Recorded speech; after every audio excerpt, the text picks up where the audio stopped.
The lab's under lockdown. It's been under lockdown for the last 3 hours. I'm in here alone. It's just me, the broken vial of the last thing they injected me with, and the corpse of Dr. Blaze. I know what you're thinking. How can he be a corpse if he's standing there and pointing at me, eyes wide open? Well, I know because he doesn't have a pulse. He's doing his best impression of a mannequin, but he's definitely dead. Believe me, they've been killing me over and over, bringing me back again and again. I've become pretty familiar with the process of death, the signs, but it's never looked like this. Never. The alarms are blaring outside the steel door. I can see the lights flashing red through the tiny windows with the cross-hatched glass. I see the lab coats running by and the lab rats running through them. Screams fill my eardrums alongside snarls and pleas. I don't know what's happening out there, but it's violent, bloody. People are dying. I prefer it in here by far, but if the smell wafting through the air vent is any indication, I don't get a choice in the matter. It smells acrid, like fire. There's a gentle haze settling across the room, and it's giving me an ultimatum. Stay in here and wait for the smoke and flames, or run out there and risk the madhouse. I try the door. Locked. Next, I give the window a glance, but the steel bars covering it tell me it isn't worth the effort. The tiny room doesn't leave me a lot of options. I've got a steel Gertie, a metal cabinet, Dr. Blaze's corpse, and the vent in the corner that's 6 sizes too small for an adult. Maybe if I was 4 years old, I could make it work. Maybe. The lights flicker, going from white to red to dead. The tiny room is suddenly pitch black, and I've become aware that the commotion outside, the screaming, the snarling, the fighting, has stopped. Something else has replaced it. Something slow, methodical. It's like footsteps, but heavier. Like if a bulldozer grew a couple legs and decided to take a stroll down the experimental research ward. There's another sound alongside it, quieter, coarse. It's the sound of something being dragged across the dirty linoleum. A voice. "Come to see the one to be. It mutters, skipping like a broken record. Ask, and you shall see." The voice is distorted, like something run through a digital blender, and each word it speaks is delivered in a monotonous drone. I take a step backward on instinct. It occurs to me that the footsteps in the dark are growing closer, approaching my little cell at the end of the hallway. My back bumps into the cabinet, and I feel around it in the darkness, sliding open the door and shoving my body inside. It's cramped, but I manage. The door closes with a thunk. Thunder rings around the room. Thunder and thunder and thunder. Something is pounding against the door, and I can hear the 3-inch steel barrier squealing as it gives way beneath the force of the blows. "You cut and snipped and tore at me, and now you wear my agony." The door offers one last shriek of dying steel. It falls to the floor with a clang that wakes up half the county and a quarter of the next. The bulldozer walks into the room, and I hold my breath and close my eyes and even think about praying before remembering that people like me, people with my track record, we don't get that luxury. Called to us, didn't he? Called to us to make us be. Now he hides from all he sees. Now he hates this tragedy. I don't open the cabinet door. I don't even slide it an inch to take a peek and satisfy my curiosity, because the truth is, I don't need to. I can hear just fine. I can hear Dr. Blaze's stomach being split open, hear the sound of his intestines hitting the floor and the desperate gulps as something makes his insides their own. I do a good job of keeping quiet, keeping still. I do a good job of avoiding the death and the blood and the horror. But what I am is human, and that means I need to breathe. And right now, there's smoke filling the room. It's wafting in from the air vent, and it's nestling in my lungs, burning, scratching. I cough, and before I can stop myself, I cough again. Jesus, like I said, only human. There's a dull thump and a wet splash. It's what I imagine the doctor's corpse sounds like when it's dropped into a puddle of its own blood. What follows are heavy footsteps that tell me I'm going to die. They're slow, plodding. Something snaps in my brain, and in the span of a moment, 6 million years of human evolution decide it's time to flip a coin. Fight or flight? I tear open the cabinet door, and my eyes find a room that doesn't exist. Darkness. It doesn't matter because my memories are acting as my GPS, guiding my bare feet across the cold linoleum, through the warm blood and past the monster I cannot see. My shoulder strikes the edge of the doorway, and that's fine, because at least I know I'm out of the room, out of reach. I keep moving. I keep moving down the pitch-black hallway that I've walked down every day for the last 16 years. The same hallway that's painted my dreams, my nightmares. I trip and stumble over dead bodies that are strewn about like discarded litter, and I wonder what happened here. If the experiments went too far. If anybody deserved this. Behind me, the bulldozer resumes its pursuit. It's still dragging something behind it, but I'm not wasting my time turning around to gawk, because I know full well that not all deaths are equal. Some are worse than others. This one could be the worst of all. It takes me 6 heartbeats to reach the end of the corridor, and by the time I do, I'm greeted with a bittersweet surprise. My assailant's done my work for me. The exit door's been torn to pieces, and so have the guards in front of it. Their corpses are everywhere. A little here, a little there. I try not to think about their fractured skulls cutting into my bare feet. I try not to think about whose intestines I'm slipping over as I stumble out of the demolished doorway. I try not to think, and then I don't need to try anymore. Because I'm free. 16 years locked in a cage, and now I'm free. I stumble onto the courtyard grass, panting and wheezing like a man who spent his whole life strapped to a chair or walked like a dog. My chest is heaving. My legs are trembling. I gaze back at the research lab, and it's lit up like a funeral pyre and burning twice as bright, courtesy of a chemical cocktail potent enough to light the flames of hell. Chemicals I've tasted, felt coursing through my veins. Some I've even helped design. Wants to see what he can be and wants to know where he can go. The footsteps grow closer, echoing from inside of the facility, and there's the sound of something being lifted, swung. Bodies fly from the shadow of the doorway. They crash around me, tumbling through the grass in a shower of blood and viscera, each more awful than the last. Among them are faces I recognize, soldiers who coerced me into dying, day in and day out. Others are doctors, old colleagues of mine. Cast your back beyond the veil. Sought to find the Holy Grail. I can't see it, but I can hear it. I know the creature is standing at the wreckage of the door, painted in the dark of the hallway, and I know that it's watching me, waiting. My instincts are begging me to keep running, to jump the gate and disappear down the mountain, and hope against hope that all of this goes away if I just run fast enough. But I know better. The smoke in the sky shifts. Moonlight finds the wreckage of the door. It finds the silhouette standing in the dark, the phantom with the footfalls of a Goliath and the voice of a skipping record. But the Goliath is thin. Thinner than it has any right to be. It looks emaciated, bent over in the passage with 2 eyes gleaming gold and a mouthful of broken teeth. Questions asked of me. Answers never free. I see it now. I see it and my stomach drops. My jaw trembles, and my mind begins to race for a way out. Memories lurch from dusty corners of my psyche. I do everything I can to strangle them, but it isn't enough. They're multiplying inside of my mind, infesting me with decades of regret, agony. I had no choice. I say the words again and again, and each time I do they become more meaningless.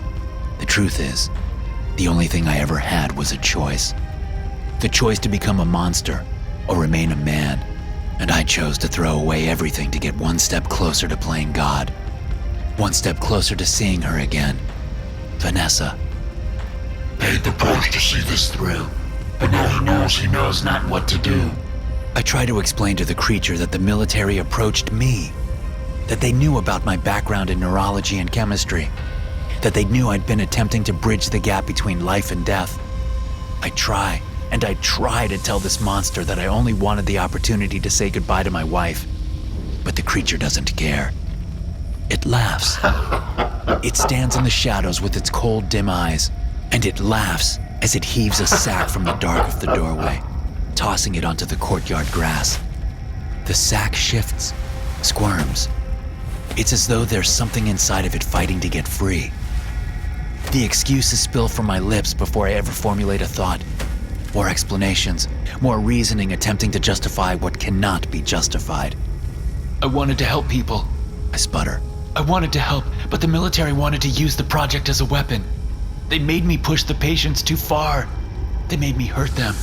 But it was never what I intended. The last words draw out a choking sob. Flashbacks ignite in my mind.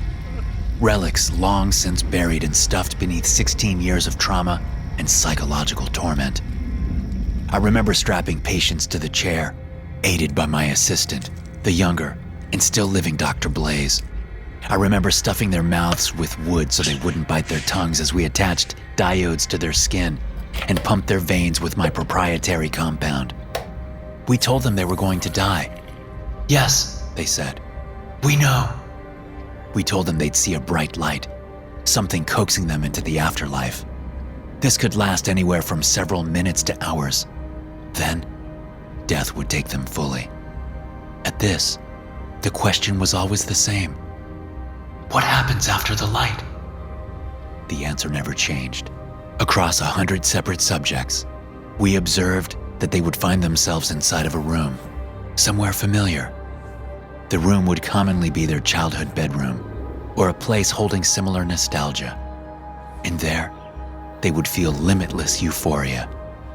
Patients described the sensation as an overwhelming sense of spiritual oneness, a deep peace that bordered on nirvana. This feeling would be strongest in the room, but would also extend to the rest of the structure, most commonly a house. We called this place their sanctum. Inside of the sanctum, dreams become reality. Dead pets would return to life, tails wagging and eyes beaming. Subjects would see lost relatives, visit with distant friends, and even reunite with departed loved ones. The sanctum was everything we'd been looking for. Everything I'd been looking for. At that point, I deemed the project a success, citing that we'd learned all that we needed. Death held nothing we should fear. My final request before shutting the operation down was to undergo the procedure myself, to see Vanessa one last time and say goodbye. But the military refused. They wouldn't allow me to stop the project, nor would they allow me to undergo my own procedure. Their reasoning? A concern that without my expertise to guide the experiment, my team could lose me when I went under, that I might never return for my sanctum. We still need to go a little deeper, They told me. and we need you for that. How much deeper? I'd asked. What happens if the subjects leave their sanctum? I didn't know. I hadn't the faintest idea, but I also couldn't imagine why anybody would want to. They all described feeling boundless joy in that place, and I wanted to experience that too. I wanted to see Vanessa, to hold her in my arms again, and tell her how badly I'd missed her, how sorry I was for never getting a chance to say goodbye. So I agreed. I agreed because the procedure was complex and not something I could perform on my own without the assistance of my team. I agreed because it was the only way I could hope to find closure in my life. After all, I still had so much to do before I checked out for good. It was at that point, however, that things became difficult. Unsurprisingly, subjects didn't want to leave their sanctums. Even after multiple rebirths and extensive coaching, the impulse to remain with the hallowed home proved too powerful to overcome. It was though some fundamental force of the afterlife was exerting its will. It did not want them to leave. And yet, we needed them to. I went back to the drawing board, theorizing multiple solutions, but each one proved a dead end, until Blaze cracked the code. The theory was simple. Just as we used chemical mixtures to therapeutically kill the subjects, he designed one to overcome the sanctum's pull. It would transform the sanctum from a hallowed hall into a regular structure. Nothing special. Nothing capable of locking people within its orbit. Just a house, nothing more. The results were theorized to be temporary. That just like the chemicals we used to resurrect and kill the patients, they would cycle out of their systems in time. Harmless is the word he used. And he was right, at least about one thing. Removing the sanctum proved successful at encouraging subjects to venture into the void of the afterlife, a place we came to know as the Beyond. They described the Beyond as a place not so different from our world. It possessed similar trappings of modern life: cars, skyscrapers, people and birds. But there was something decidedly off about the whole experience. Subjects reported feeling disturbed in the Beyond, uneasy and unwell. One subject described the experience as a creeping dread. With each step I take, I feel shadows falling across my soul. It's like a darkness is swallowing me up, eating all of the light inside of me, and leaving only misery. But just what was causing this couldn't be exactly identified. On the contrary, it seemed to be caused by a great many things at once. For one, the buildings were filled with broken windows, glass littering the ground beneath them. The denizens of this place didn't seem to mind, though. They'd wander everywhere naked, wide smiles plastered across their faces, their feet mindlessly moving across the glass and leaving trails of blood in their wake. But perhaps most unnerving of all was the fact that these smiling people never spoke a word. Never. Not in any subject we observed did these phantoms appear to possess the ability or desire to engage in conversation. Instead, they communicated entirely through a single vocal action: screaming.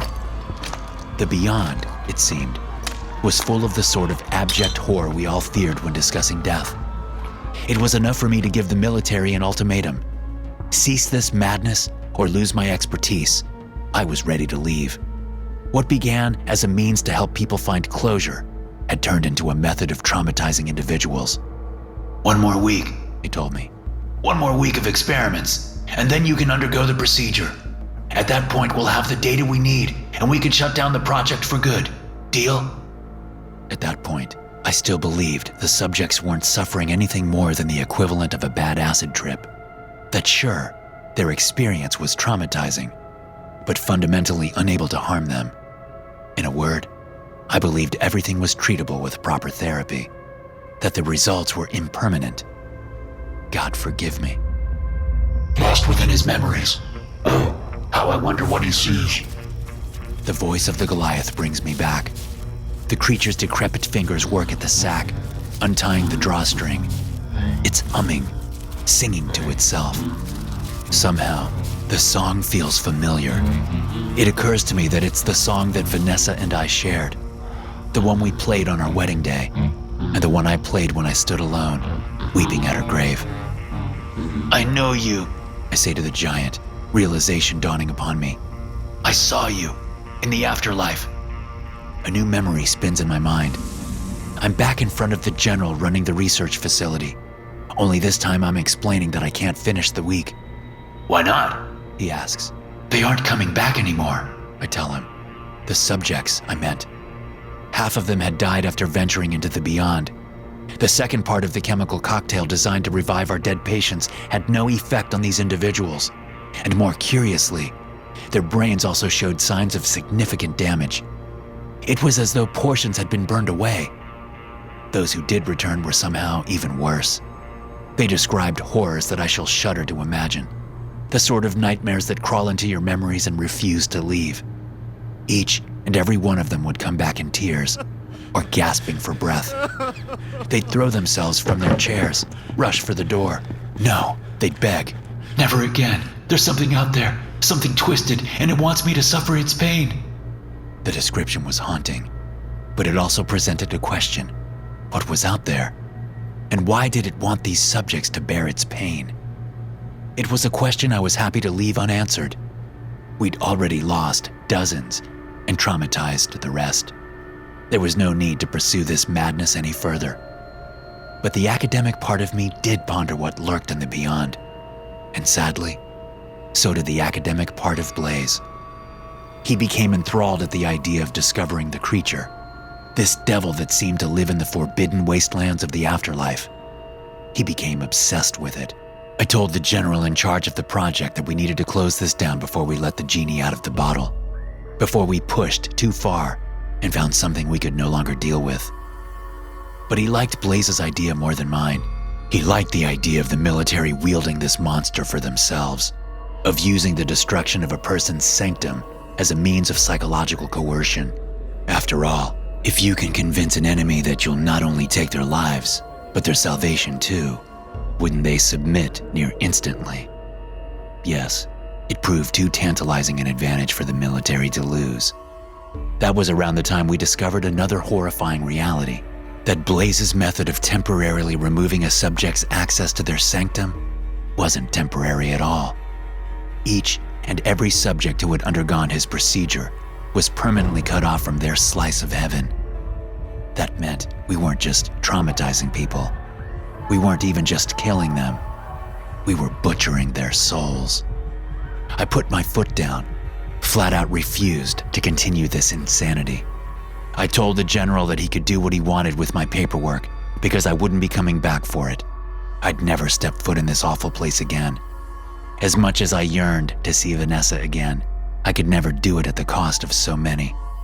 No, I'd find my closure a different way, a healthier way.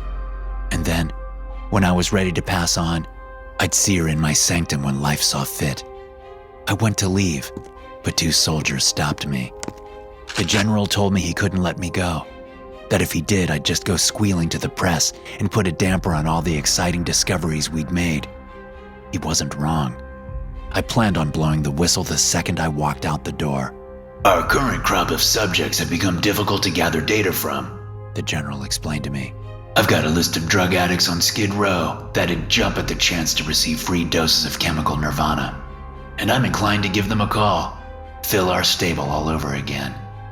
Fuck you, I told him. Don't you dare drag more innocent lives into this.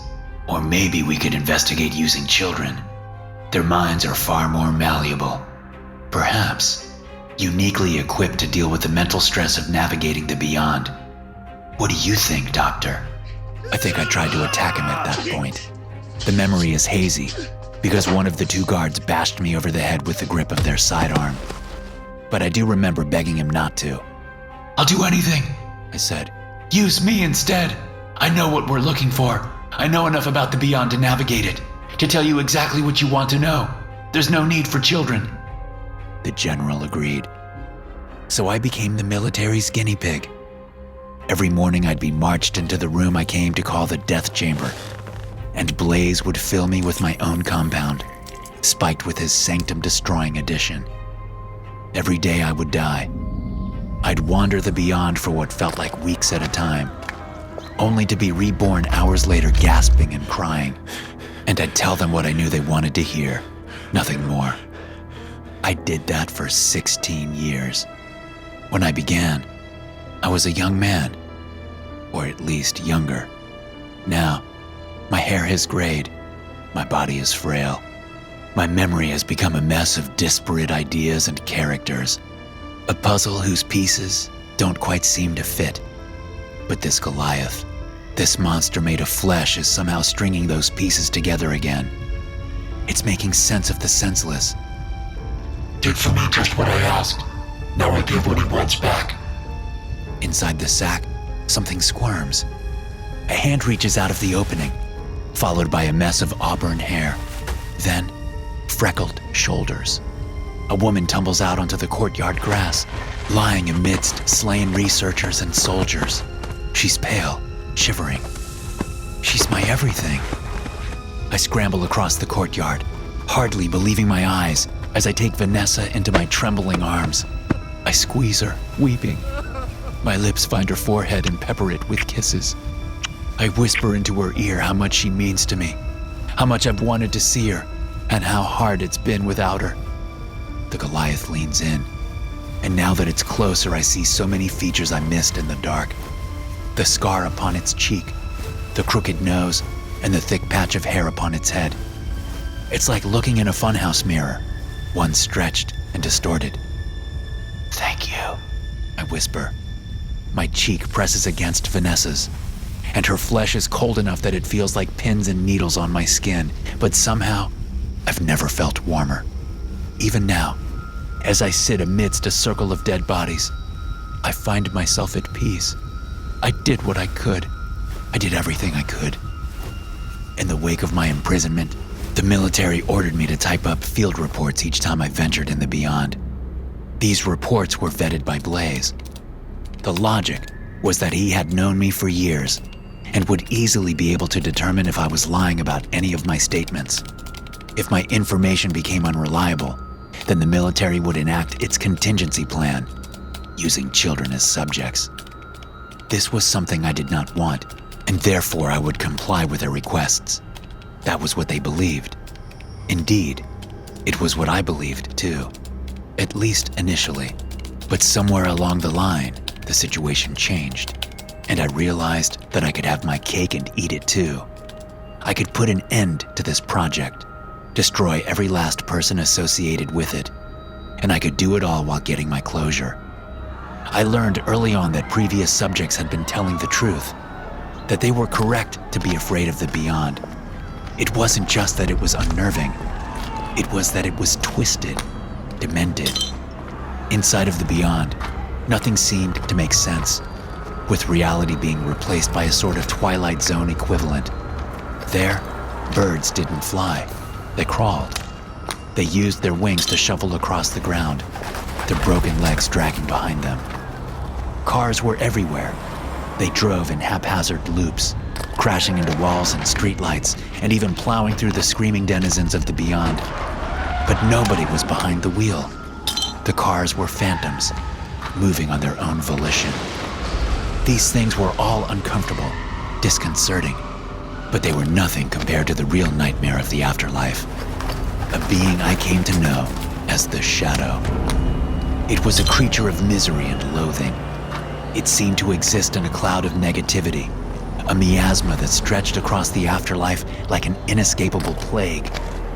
The first time I encountered the Shadow, I'd been recording details on the denizens. I pondered why they were all naked, why they moved in such drone-like ways, marching forward incessantly, never stopping to eat or drink or even rest. And why did they scream? Why were they always smiling and screaming? While pondering these questions, something strange occurred. The beyond began to shake. The buildings surrounding me, the tall skyscrapers absent of life, began to tilt and groan, swaying on their foundations. What little glass remained in their windows shattered, raining around me like a blizzard. The denizens stopped marching and began running, sprinting from some unseen threat. Some of them crashed into walls, leaving bloody marks from their broken bodies, while others impaled themselves scrambling through the jagged edges of broken windows. I did not know what to do, so I merely stood and waited. And the Shadow found me. A tall, thin Goliath that was almost unmistakable. It was me. A grotesque approximation, but fundamentally, this creature was me. It took me into its hands, and my limbs screamed with pain as it began to crush my very bones to dust. Pain.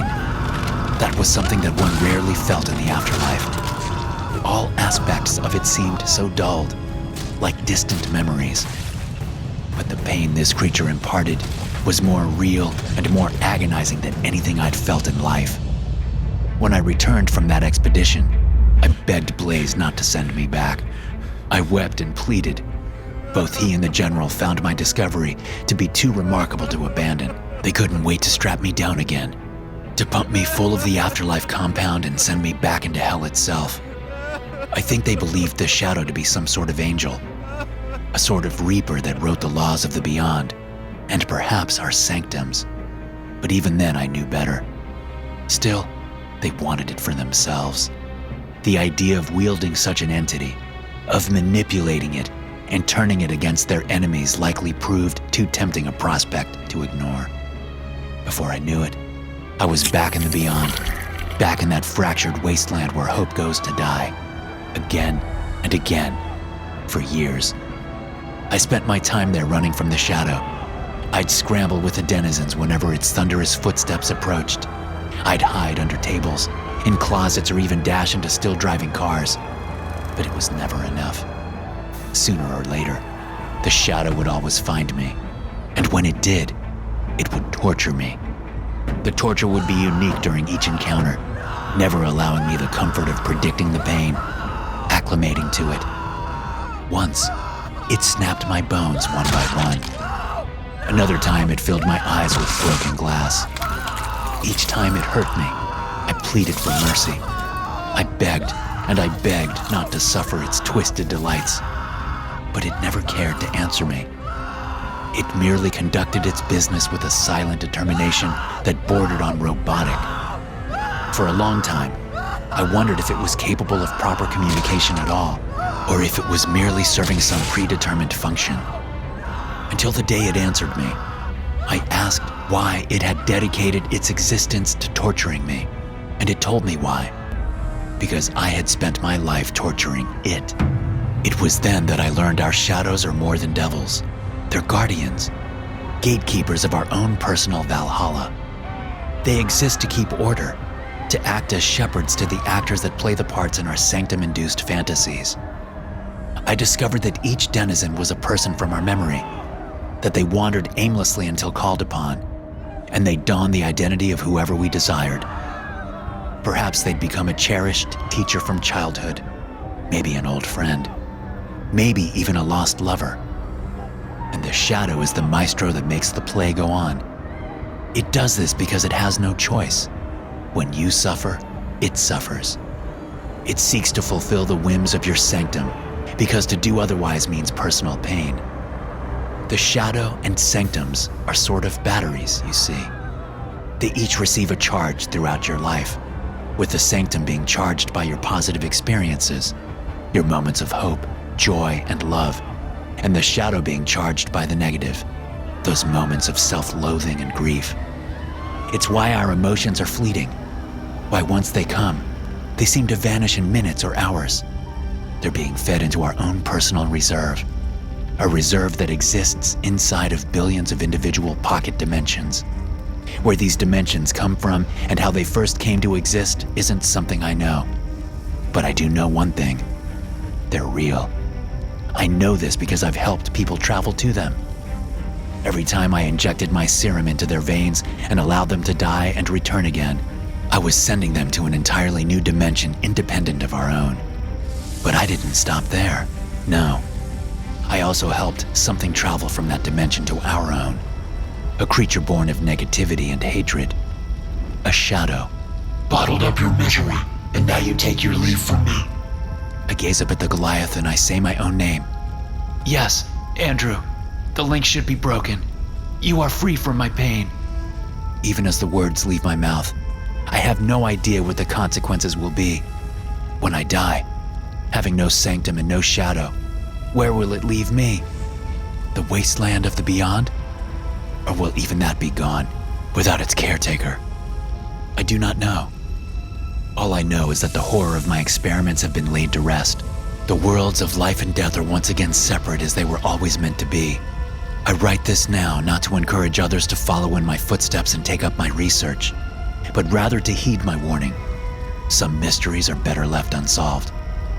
Goodbye. Goodbye. I watched the Goliath rise up to its full height, and with a single spring of its legs, it leaps into the dark of the woods. Gone. I do not know what it intends to do here in our world, but it is my hope that without the torment of my own negativity, it will find its own sort of peace. In the meantime, I look down at the piece that I've found. Vanessa. She's just the same as I remember her, the same as the day she died. I run a finger along her pale jaw, and her eyelids flutter. I watch her limbs twitch and her body shift as she awakes from her slumber.